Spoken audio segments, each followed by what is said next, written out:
Elise Stefanik, in case people don't know about her, she's from a district outside of Albany where I have a lot of family in upstate New York, and she's a nutbag, for lack of a better word, you know. But she's like the rest of these guys. She went to Harvard. She's not an idiot. She knows none of this stuff is true. Just like Josh Hawley and Ted Cruz and all these Ivy educated schmucks, they go along with it because it's the only way they're going to have power, and they're not only going to have power, they're going to make a lot of money.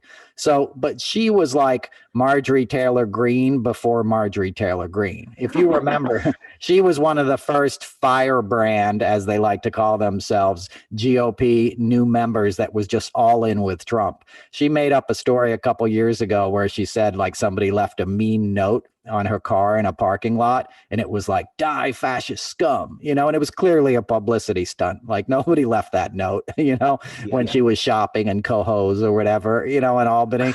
But like, she wanted the attention. She wanted to tweet it out. And then she sort of faded out because, you know, these new Lauren Boeberts and all these other jackals came in on the last election, sucked up all the air. But now she's back with a vengeance, and they're ousting Liz Chaney.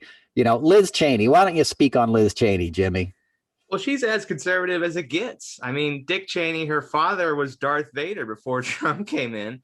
And, you know, like Mitt Romney got booed last week. The GOP that I knew growing up is no more. Like that GOP is dead. So, you know, it's become a fascist party, and they would rather stick with the orange guy and stay elected than to put the country ahead of their jobs, which is the whole ideology of Congress. You know, it's a sad state of affairs in Washington, and it just continues to get worse because outlets like Fox News continue to stir the pot.